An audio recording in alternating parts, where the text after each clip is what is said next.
A day in our life as a first year tourism college student makeup edition. So for today's video mga day, samahan niyo akong gawin yung makeup look ng kaibigan ko.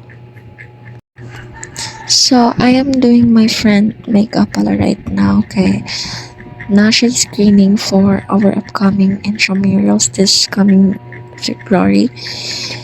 And actually, napal siya og Miss Intrams. And wala magod siya glam team. I mean, she have a glam team pero namagod sa ila which is a Medellin and wala na time to travel bitaw kay on the way naman good like dayon na gyud ang ilahang screening band.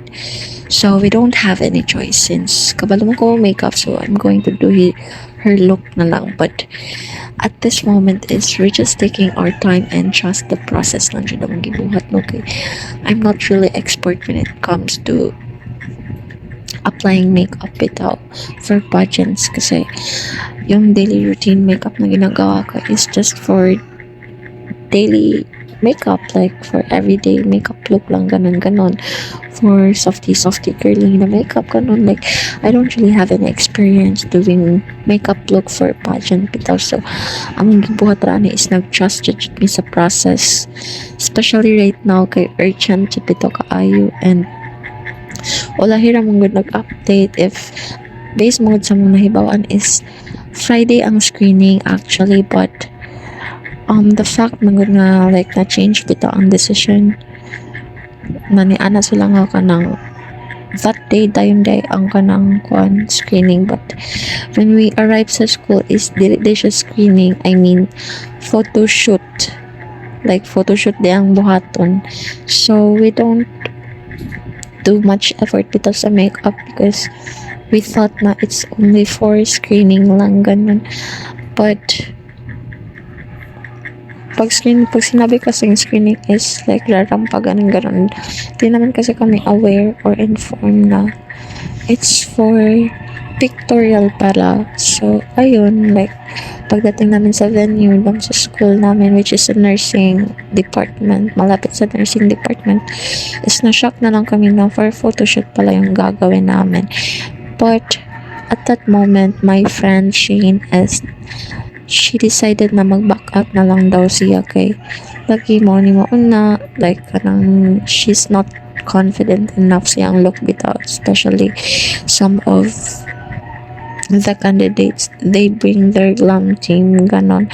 But at the process, during the process naman is that we really try to trust the process and believe in ourselves bitaw, and I also encourage her not to give up, especially I really know na she really have potential for a pageantry and we just want to gain some experience bitaw. So ayun, we just waited for the right time and everything hanggang sa siya na yung susunod nagpipicturean. So at this moment as I'm doing her face pala, pero ipa-fast forward na natin kasi matatagalan tayo pag hindi. So, fast forward.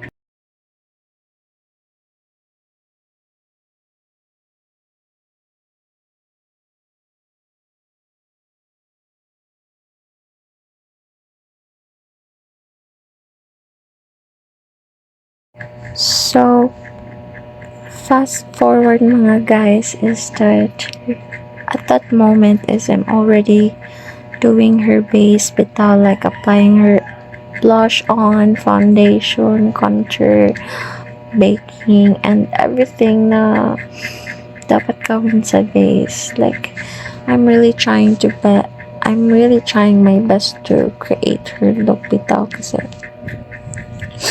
ayun nga, first time ko gumawa ng makeup look for this kind of event kasi mostly na ginagawa ko is for daily makeup routine lang talaga, like for school, like may bibilhin sa labas or pupunta ng mall, ganong mga look lang yung ginagawa ko, not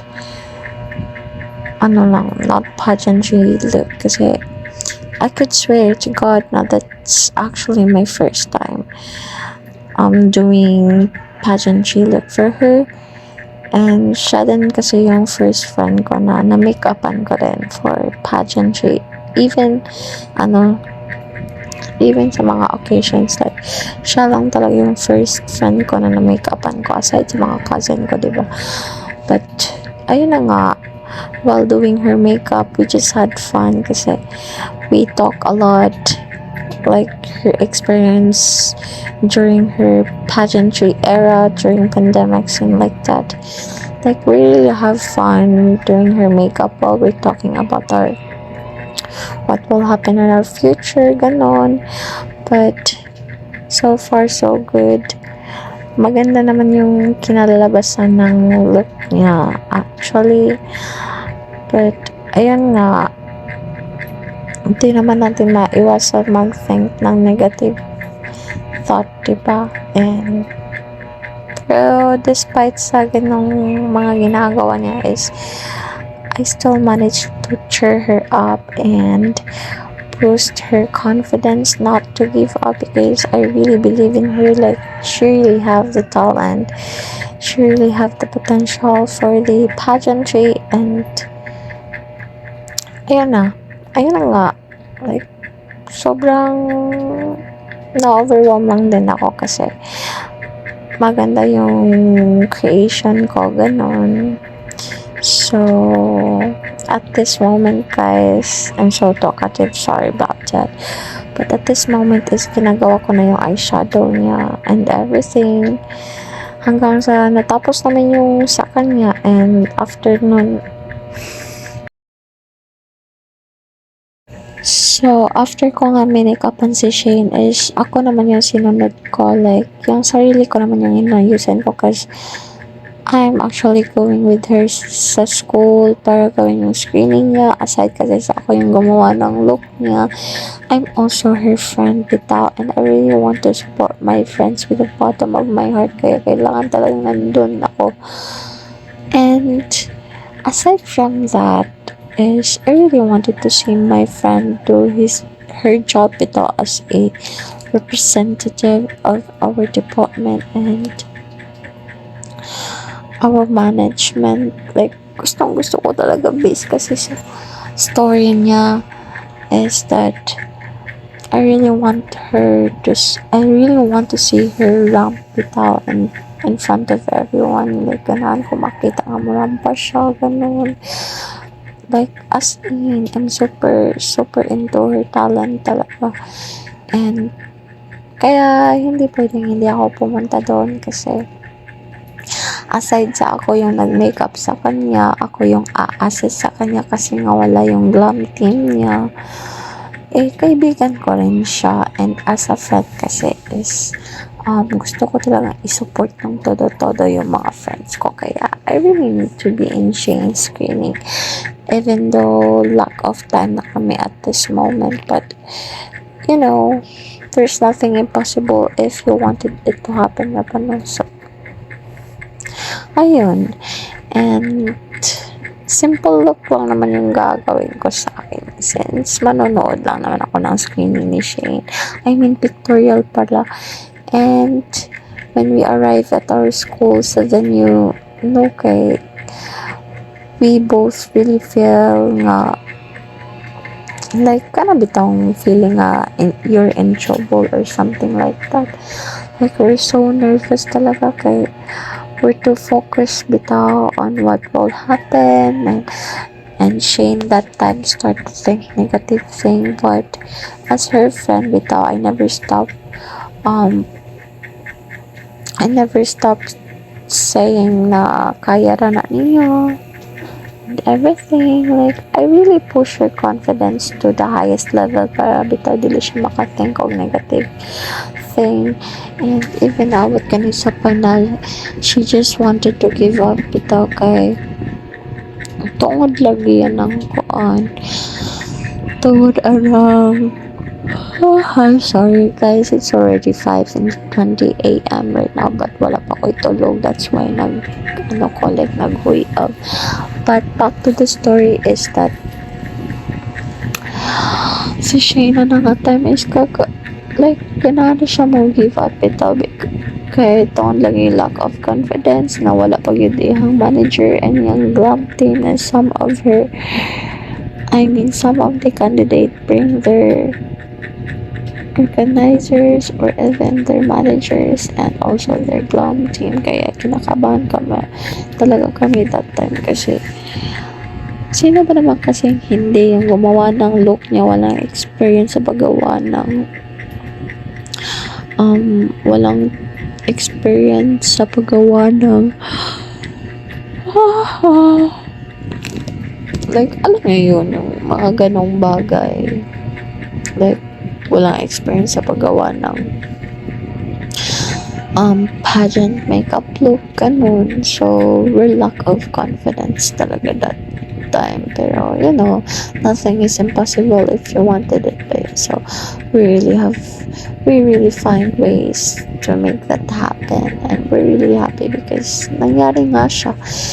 And fast forward na tayo ulit, guys, kasi kung hindi ko ipa-fast forward to, nako lagot, aabutin tayo ng umaga. So ayun na, fast forward.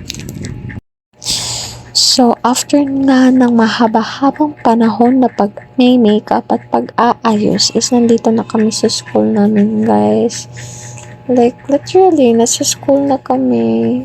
Gagawin na namin yung dapat namin gawin ni Shane, ganon. So, at this moment is naglalakad na kami papuntang venue, which is sa my nursing area yon. I mean, sa nursing building, and nalito pa nga kami at that moment kasi hindi namin alam kung saan yung daan. Pero after that, like, nihapit lang sa amin sa CR bitaw to look ourselves in the mirror and nag-prepare na din siya sa susuotin niya, ganon. So, ayan, tamang pakit-kit lang ako habang naglalakad sa hallway. Nakala mo talaga siya yung rarampa.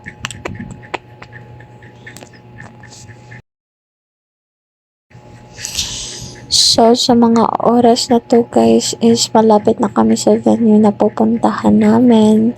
And medyo malayo-layo rin yung nilakad namin actually. And medyo natagalan din kami dun sa CR. But, so far, so good. Nakapagpalit na din siya ng damit for her pictorial.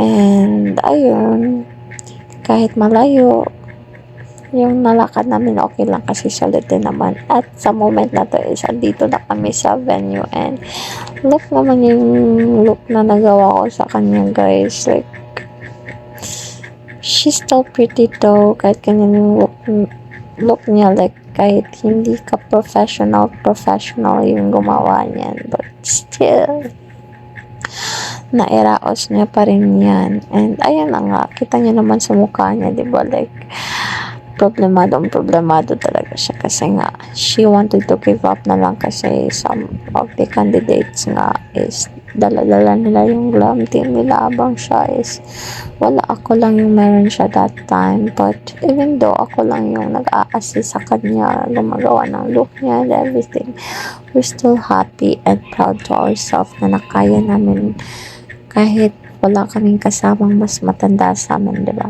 Like, matatawag talaga namin siyang sariling sikap kasi why not art? So, after this moment, guys, is bumalik na kami ulit sa venue kasi lumabas na kami saglit para tingnan yung sarili namin sa salamin and turn niya din naman for pictorial, kaya bumalik na kami sa loob. I mean, pabalik na kami sa loob. And ayun lang for today's video. Thank you for lending your time watching our videos. Sa susunod na ulit. Bye bye.